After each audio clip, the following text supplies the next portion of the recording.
Bonjour à toutes et à tous, merci à vous de regarder cette troisième vidéo de notre série sur la négociation, et merci aussi à vous qui êtes désormais plus de 1000 à suivre notre page LinkedIn. Dans la vidéo précédente, nous avons insisté sur l'importance de prendre en compte les motivations des parties, et nous avons pu voir que le prix n'allait pas forcément être le critère déterminant.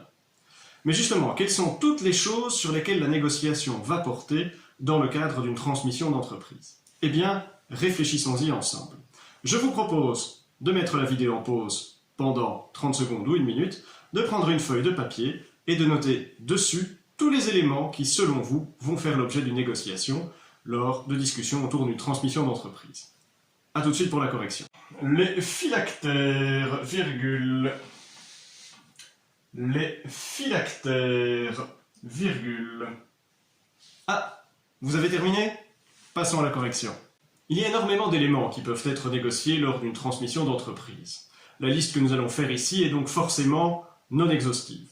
Si vous avez noté sur votre feuille des choses qui vous paraissent primordiales et auxquelles nous n'aurions pas pensé, n'hésitez pas à les mentionner dans les commentaires de la vidéo. Cet espace de discussion est le vôtre. Les éléments sur lesquels les négociations porteront peuvent être répartis selon 3 catégories. Les aspects financiers, les aspects juridiques et les aspects organisationnels. Parmi les éléments financiers, on retrouve bien évidemment le prix qui sera payé pour les parts cédées. Mais pas uniquement le prix en lui-même. On va également négocier les modalités de paiement du prix. Sera-t-il payé en une fois? Sera-t-il payé en plusieurs fois? Le cas échéant, ce paiement différé sera-t-il soumis à des intérêts? Et quels seront ces intérêts? La répartition entre prix variable et prix fixe fera également l'objet d'une négociation. Le cédant préférera-t-il un prix ferme et définitif de 3 millions? Ou préférera-t-il une proposition à 2,5 millions qui peut monter jusqu'à 4 millions si les résultats de la société après la transmission sont excellents? Lors de la plupart des opérations de transmission d'entreprise, il est demandé au cédant de former, d'accompagner le repreneur pendant plusieurs mois. Cet accompagnement sera-t-il rémunéré et à quelle hauteur? Passons ensuite aux aspects juridiques. Le premier d'entre eux qui fera l'objet d'une négociation concerne la forme de la reprise. Sont-ce les parts de la société qui vont être reprises ou le fonds de commerce? Selon que l'on se situe dans l'un ou l'autre cas de figure, les impacts fiscaux pour le cédant et l'acquéreur ne sont pas les mêmes. Cela aura donc un impact sur le prix également. La rédaction de la convention va également être négociée entre les parties. L'une voudra peut-être que ce soit son avocat qui la rédige et l'autre voudra que ce soit le sien qui la rédige. C'est un cas de figure assez classique. Lors de cette phase de rédaction de la convention, des dissensions peuvent apparaître sur l'étendue des garanties d'actifs et de passifs que le cédant devra fournir. L'acquéreur, ne voulant pas acheter un chat dans un sac, va vouloir s'assurer que les chiffres et informations qui lui ont été communiqués et sur base desquels il a fondé sa décision de formuler une offre d'achat sont corrects. Il va donc se prémunir contre toute forme d'omission ou de mensonge du cédant par le biais d'une garantie d'actifs et de passifs en bonne et due forme. Mais celles-ci peuvent être d'étendue extrêmement variable, tant en ce qui concerne leur montant, que leur durée, que ce qu'elles couvrent exactement. Il peut donc y avoir d'âpres négociations à ce sujet. Une fois que l'acquéreur aura réalisé ses audits d'acquisition et aura communiqué les résultats de ceux-ci au cédant, des négociations peuvent apparaître également à ce sujet.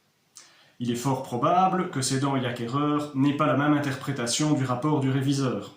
Le réviseur pourrait par exemple mentionner dans son rapport qu'une partie du stock est assez ancienne et tourne assez peu. L'acquéreur y verra une occasion de rediscuter le prix à la baisse, tandis que le cédant restera probablement sur ses positions, arguant que ce stock, même s'il tourne assez peu, n'est pas obsolète et pourrait toujours se vendre un jour bien plus cher que son prix d'acquisition. Les parties pourraient donc être amenées à renégocier le prix. Enfin, le nombre et l'étendue des conditions suspensives demandées par l'acquéreur feront également l'objet d'une négociation. Parmi les plus fréquentes, on trouve l'obtention d'un crédit par l'acquéreur, les résultats d'une étude de sol à réaliser après la signature de la lettre d'intention. Ce point est particulièrement vrai depuis l'apparition du décret sol en Wallonie. On signalerait également le renouvellement d'un bail, d'un permis d'exploiter ou de tout autre contrat ou autorisation avant la date effective de transfert des parts. Parmi les conditions suspensives fréquentes, on trouve également la possibilité pour l'acquéreur de remettre en cause l'opération en cas de survenance d'un événement significativement défavorable. La période est particulièrement propice pour vous convaincre de tout l'enjeu qui se cache derrière la négociation d'une telle clause. Viennent enfin les aspects organisationnels. Le premier d'entre eux concerne le timing de la cession. Quand celle-ci aura-t-elle lieu? Les parties n'ont pas toujours le même degré d'empressement. Parfois l'acquéreur veut conclure au plus vite, parfois c'est le cédant qui veut conclure au plus vite possible. Les modalités et le volume horaire de l'accompagnement par le cédant devront également être négociés, pas seulement la rémunération dont nous avons discuté tout à l'heure. Il arrive également que le cédant souhaite conserver une fonction dans la société après la cession, rester comme commercial par exemple. Les modalités de collaboration après la cession devront également être négociées entre les parties. L'acquéreur pourrait également demander au cédant de procéder au licenciement de l'un ou l'autre membre du personnel qu'il souhaite remplacer par une personne qu'il connaît et qu'il estime particulièrement compétente.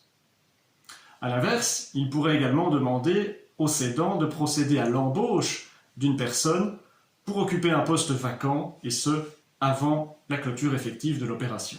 L'acquéreur va généralement demander au cédant de ne plus procéder à des investissements massifs entre le moment où l'offre est contresignée et le moment où la cession devient effective. L'acquéreur peut également demander au cédant de procéder à la vente d'une immobilisation avant la clôture de l'opération. Il s'agira d'un actif qu'il estime non stratégique. Par exemple, il préférera peut-être louer le bâtiment plutôt que d'en rester propriétaire. Il peut également demander au cédant de procéder à la vente de son véhicule personnel. Tout ne se limite donc pas au prix, loin s'en faut. Dans la pratique, c'est néanmoins très souvent par ce point que les parties commencent à négocier. L'acquéreur souhaite en effet s'assurer que le cédant a des attentes réalistes en la matière avant d'investir du temps sur les autres points. Si leurs points de vue sont trop éloignés, la cassure sera assez rapide et aucune partie n'aura perdu du temps. Si leurs attentes sont assez proches, un terrain d'entente pourrait être trouvé très rapidement également, et les autres points seront alors négociés, ce qui peut être beaucoup plus long. Cette troisième vidéo s'arrête ici. Dans la prochaine, nous verrons quand on négocie dans le cadre d'une transmission d'entreprise. À bientôt!